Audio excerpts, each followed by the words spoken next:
आज आपके साथ ईद की दावत के लिए एक बहुत ही ज़बरदस्त और नेक्स्ट लेवल के मीठे की रेसिपी लेकर आया हूँ। जब भी आप इसको मेरे तरीके से बनाएंगे, रेसिपी को कॉपी करके बनाएंगे, यकीन करें ये मीठा आपका इतना मज़ेदार बनेगा कि इंशाल्लाह आपका दिल खुश हो जाएगा। मैं ज़्यादा बातें नहीं करता, बस आपको मज़ा आने वाला इतना कहूँगा। तो ज़रूर आपने इसको ट्राई करना है, इंशाल्लाह आपको मज़ा आएगा। तो चले मिल के बनाते हैं।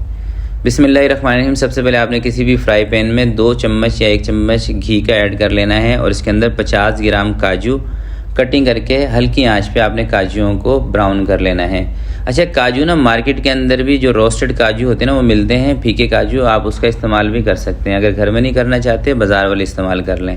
काजू जब सुर्ख हो जाएंगे इसको बाहर निकाल के रख देना है आपने। अब आपने लेना है वनीला कस्टर्ड पाउडर, ठीक है। अगर आप साशे का इस्तेमाल कर रहे हैं तो 1.5 साशा आपने लेना है, ठीक है। अगर बड़ा पैकेट है आपके पास तो 5 से 6 चम्मच आपने वनीला कस्टर्ड पाउडर लेना है और तकरीबन 200 ml के करीब पानी डाल के आपने इसको हल कर लेना है। अगर साशे है आपके पास तो 1.5 साशे लेना है, ठीक है। आपने रेसिपी को कॉपी करना है, बाकी छोड़ दें सारी चीज़ों को। अब 1 लीटर आपने लेना है दूध, डब्बे वाला ले लें या डेयरी वाला। वैसे तो मैं आपको कहूँगा कि डेयरी वाले दूध का इस्तेमाल करें, क्योंकि मैं खुद डेयरी वाले दूध का इस्तेमाल कर रहा हूँ और डेयरी वाले दूध के अंदर फैट पूरा होता है, इसलिए डेयरी वाले दूध का आपको कहता हूँ। तो सबसे पहले आपने दूध को उबाल करा लेना है और जैसे ही दूध के अंदर उबाल आएगा 1 कप आपने इसके अंदर चीनी ऐड करनी है। 1 कप का मतलब होता है 200 ग्राम चीनी। परेशान नहीं होना शेफ़, ज़्यादा हो जाएगी चीनी। 1 लीटर दूध है, 200 ग्राम आप चीनी का बोल रहे हैं, भाई आप इस रेसिपी को कॉपी करें, ठीक है। चीनी डालने के बाद आपने इसके अंदर चम्मच चला देना है। चीनी जैसे ही हल हो जाएगी, 1 आध दूध के अंदर उबाल आ जाएगा, उसके बाद आपने इसके अंदर कस्टर्ड ऐड कर देना है जो आपने पानी के अंदर हल करके रखा था। अच्छा, आप चाहें तो दूध के अंदर 1 से 2 चम्मच ना मिल्क पाउडर भी ऐड कर सकते हैं, अगर आपके पास हो तो वो शुरू में ऐड कर दें जब दूध कच्चा हो। तो ये आ गया custard powder, vanilla custard powder मैंने लिया था। जब भी कस्टर्ड दूध में डालें, एक तो चूल्हा नीचे से कम कर दें, दूसरा एक हाथ से आपने चम्मच चलाना है, दूसरे हाथ से आपने कस्टर्ड उठा के डाल देना है और जल्दी से इसको मिक्स कर देना है, ठीक है। अगर आप थोड़ा सा भी इसमें सुस्ती करेंगे तो इसके अंदर ना गुठलियाँ बनने का अंदेशा होता है। या फिर आप ये भी कर सकते हैं कि थोड़ा सा कस्टर्ड डाल दें, इसको मिक्स कर दें, थोड़ा सा फिर डाल दें, 2 हिस्सों में करके कस्टर्ड डाल दें, ठीक है। कस्टर्ड दूध में डालने के बाद अब आपने चूल्हा थोड़ा सा नीचे से तेज़ कर लेना है और 4 से 5 मिनट इसको नोट कर लेना है कि 4 से 5 मिनट आपने इसको पकाना है। इस दौरान ये सख्त हो जाए, कैसा भी हो जाए, मतलब ज़्यादा थिक हो जाए, आपने टेंशन नहीं लेनी, ठीक है। 4 से 5 मिनट आपने इसको पका लेना है। उसके बाद आपने इसको किसी भी दूसरे बर्तन में निकाल कर इसको ठंडा होने के लिए रख देना है। अब आपका काम ख़त्म है, थोड़ी सी देर के लिए इसको रख दें, घंटा आधा घंटा। जैसे ठंडा होगा, रूम टेम्परेचर पर आएगा, फिर आपको बताता हूँ।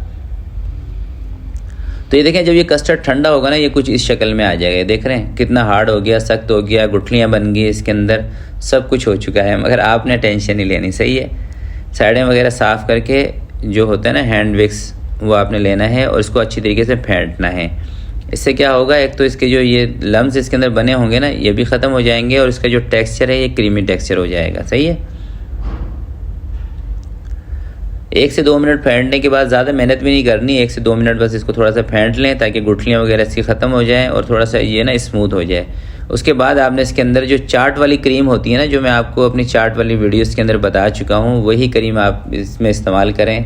अगर ज़्यादा अच्छी क्वालिटी की इस्तेमाल करना चाहते हैं तो फिर बलाई क्रीम आप इसमें इस्तेमाल करें। बलाई क्रीम के 2 डब्बे इस्तेमाल करें, 200 ग्राम वाले, अगर आप वो इस्तेमाल कर रहे हैं। अगर चाट वाली क्रीम इस्तेमाल कर रहे हैं तो 500 ग्राम आपने इसके अंदर क्रीम ऐड कर देनी है, ½ kg, ठीक है। बलाई क्रीम भी वैसे आप ½ kg कर सकते हैं, कोई मसला नहीं है। क्रीम डालने के बाद अच्छे तरीके से आपने इसको फेंट लेना है। और ये चाट वाली क्रीम ना आपको बेकिंग स्टोर से मिल जाती है। बेकिंग स्टोर वाले को आप कहेंगे ना कि भाई मुझे चाट वाली क्रीम चाहिए, किसी भी अच्छी ब्रांड की मुझे दे दें, वो आपको दे देगा। और ये चाट वाली क्रीम इसलिए कह रहा हूँ कि ये रेटों में ना कम होती है, यानी कि ये 300-350 रुपये पर kg मिलती है, इसलिए मैं आपको बोल रहा हूँ ताकि आपका बजट ज़्यादा ना हो।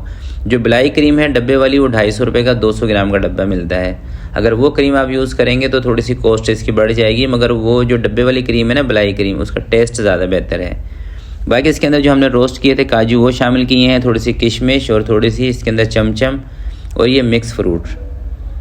जो दूसरा फ्रूट है ना, फ्रेश फ्रूट, उसका इस्तेमाल इसके अंदर आपने नहीं करना, खुश्क ड्राई फ्रूट का करना है। थोड़ी सी चमचम का इस्तेमाल करना है, छोटी वाली। अगर बड़ी चमचम है आपके पास, गुलाब जामुन है, तो कटिंग करके इसमें ऐड करते हैं, बहुत ज़्यादा नहीं करनी, थोड़ी सी, बस 3 से 4 पीस, ठीक है। बाकी इसके अंदर जो असल टेस्ट है ना वो आता है काजू के साथ। जब फ्राई काजू की बाइट आप लेंगे ना, यकीन करें, और आप इसको ठंडा करेंगे, आपको मज़ा आएगा इंशाल्लाह। बस आपने इसको ट्राई करना है, एज इट इज़ इसको फॉलो करना है। क्रीम की जो मैंने आपको क्वांटिटी बताई है ना, उतना ही आपने इस्तेमाल करना है।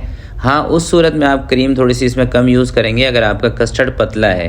अगर आपने इसको कम पकाया है, कस्टर्ड आपसे पतला बन गया है, फिर उस सूरत में आपने क्रीम की क्वांटिटी कम कर दें, यानी कि 300 ग्राम कर दें या 400 ग्राम अंदाजे से ही कर दें, ताकि ये ज़्यादा पतला ना हो। और अगर ये बनाकर आप इसको रखना चाहते हैं, आपके पास टाइम नहीं है, आपके घर पे दावत है, उसके लिए मैं आपको बता देता हूँ। पहले आपने कस्टर्ड बना लेना है, एक दिन पहले चाय बना लें। कस्टर्ड बना के इसको आप फ्रिज के अंदर रखें। अगले दिन जब आपको दावत के लिए रेडी करनी है चीज़ें, तो इसके अंदर क्रीम मिलाएं और ये सारा फ्रूट मिला के 3-4 घंटे पहले भी आप इसको फ्रिज में रखेंगे, ये पतला नहीं होगा, ठीक है। फिर आपको बता रहा हूँ, सिर्फ आपने कस्टर्ड पहले बना के रख लेना है। एक दिन पहले रख लें या 2 दिन पहले बना के रख लें। जिस दिन आपको ये बनाना हो ये मीठा, तो आप इसके अंदर उसी दिन क्रीम ऐड करेंगे 3-4 घंटे पहले। और बात करें सर्विंग की, तो अगर आप 1 लीटर दूध के साथ ये बना रहे हैं तो ये तकरीबन 8 अफराद की सर्विंग है। 8 अफराद के लिए ये मीठा काफ़ी है। अगर इसके साथ आपने कोई दूसरा मीठा भी बनाया हुआ है और मीठा कम खाने वाले अफराद हैं, तो फिर आप इसको 10 अफराद का भी समझ लें। तो आज के लिए इतना ही, मिलते हैं किसी नेक्स्ट वीडियो में। तब तक के लिए अपना बहुत सारा ख्याल रखिएगा, अपने वालिदैन का ख्याल रखिएगा। अल्लाह हाफिज़।